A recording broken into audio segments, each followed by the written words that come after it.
Au programme du jour, nous allons parler de l'intervention de Donald Trump au Digital Asset Summit. On va parler du prix de HBAR parce que c'est un actif qui, personnellement, je me renseigne de plus en plus dessus, je pense vous l'avoir dit. Et bien entendu, on va parler du XRP en fin de vidéo. J'espère que votre journée s'est bien passée, mes beaux et bravos cœur pur, ainsi que votre soirée. Désolé pour l'heure des vidéos à laquelle elles sortent, mais je fais comme je peux en ce moment. Du côté du market cap, on peut voir que il est dans la globalité dans le rouge, hein, malheureusement. L'euphorie aura été clairement, en finale de courte durée.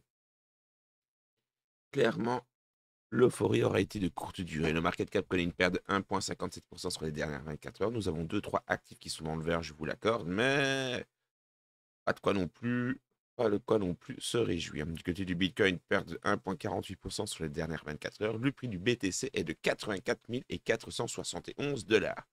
Du côté de l'Ether, perte de 3,7%. Le prix de l'Ether est de 1979 $. Du côté du Dogecoin, prix de 16 centimes, pratiquement 17 centimes. La perte du Dogecoin sur les dernières 24 heures est de 3,45%. Et notre XRP, perte de 2,72%. Le prix du XRP est de 2,43 $. Donc, j'ai envie de vous dire, le prix du XRP par rapport à l'avant, comment dire, avant la news, par rapport à la SEC, on est toujours plus haut. Mais malheureusement, je pensais réellement, de vous à moi, que le catalyseur allait être un petit peu plus fort. On va pas se mentir. Final, avant que l'affaire soit rendue publique, on était à 2,32. Ici, on est à 2,43. Donc, bon, ça fait quand même une amélioration de 11 centimes par actif, enfin par XRP, je vous l'accorde. Mais je sais pas. Ça aurait été cool qu'on puisse maintenir les 2,50 ou revenir aux 3, quoi. Mais apparemment, c'était trop demandé. Et donc, comme je vous l'ai dit, du côté de l'actualité, on va commencer avec Donald Trump et son intervention lors du Blockworks Digital Asset Summit, qui a suscité des attentes parmi les investisseurs crypto, mais s'est révélée brève et peu concrète. Nous avons donc le président américain qui a réaffirmé la domination des États-Unis dans la crypto et les technologies financières, critiquant l'opération Shockpoint 2.0 de l'ère Biden et évoquant le récent Crypto Summit à la Maison-Blanche, avec des figures emblématiques telles que Michael Saylor ou alors encore Brian Armstrong. Il a déçu en confirmant que la réserve stratégique de crypto-monnaie n'inclurait pas du nouveau Bitcoin, tout en insistant sur les réglementations favorables aux stablecoins pour renforcer le dollar, appelant le Congrès à adopter des règles simples. Trump a vanté une révolution technologique ouverte aux innovateurs, promettant un système bancaire amélioré avec des confidentialités et plus de prospérité. Malgré l'absence d'annonce majeure, cette première intervention pour un président en exercice en une conférence crypto reste donc un symbole fort. Encore une fois, les gars, il est là depuis le 20 janvier, d'accord. Il a 4 ans de mandat, donc wait and see, malheureusement. Tout ne se fait pas sur un claquement de doigts. Donc, il a 4 ans pour faire de la crypto-monnaie, comment dire, des États-Unis, la capitale de la crypto. Donc, wait and see, les gars. Si c'est positif pour les États-Unis, dites-vous que c'est positif pour nous, dans le fond, les gars, pour le cours des cryptos. Donc, wait and see. On va parler du HBAR. C'est une crypto que je traite pas mal, je ne vais pas vous mentir, mais bon, je vous en parle rarement parce que vous savez bien que ça, ce sont les affaires.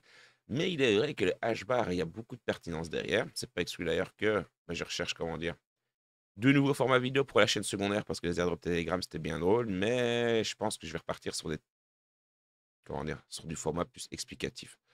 Et je crois que le HDRA va avoir droit à sa petite vidéo. Bref, dites-moi d'ailleurs ce que vous voulez comme contenu crypto, mais bon, sur la chaîne secondaire. C'est vrai, ça pourra peut-être m'aider. Donc, du coup, la prédiction du prix du HBAR, du HDRA, HGRAPH, si vous préférez, pour 2025, montre un potentiel de croissance prometteur, avec une analyse récente suggérant un retour sur investissement de 25% d'ici le mois d'août. Actuellement 19e avec une capitalisation de 8,2 milliards de dollars et un prix aux alentours des 19 centimes. Selon CoinCodex, le HBAR devrait osciller entre 14 centimes et 24 centimes en 2025, avec une moyenne annuelle de 18 centimes. Les projections mensuelles indiquent un début d'année modeste, 6,82% en mars, une baisse d'avril à juillet, puis un pic en août avec un petit ROI de 25,33% suivi d'une stabilisation de prix. L'adoption par les entreprises, les améliorations techniques du HDRA Consensus Service, les améliorations réglementaires et la concurrence influenceront sa valeur. Malgré des fluctuations à court terme, un investissement de 1 000 $ pourrait générer 250 $ de profit d'ici août, soutenu plutôt par une hausse récente de 95% de volume d'échange, rendant donc le HBAR attractif pour les investisseurs patients. Encore une fois, avec de la patience, les gars. Encore une fois, le top 100 des cryptos, les gars, c'est sûr que si vous voulez faire un retour sur investissement sur un claquement de doigts, bah, malheureusement, c'est pas le top 100 qu'il faut viser. Non. Il vous faut des plus petites capitalisations.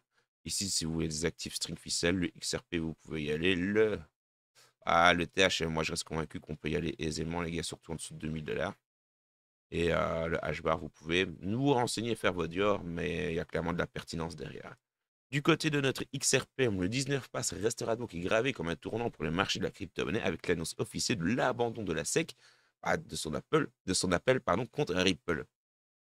Nous avons donc cette résolution qui a propulsé le XRP en la troisième plus grande crypto-monnaie avec une hausse de 11% en quelques minutes. Depuis novembre, le XRP a bondi de 500%, atteignant un sommet historique de 3,40 $ en janvier, porté par des spéculations dans son inclusion dans une réserve stratégique américaine et un potentiel ETF. Les bandes de Bollinger sur une échelle hebdomadaire signalent une opportunité imminente après avoir trouvé un support à la bande médiane ces 2 dernières semaines.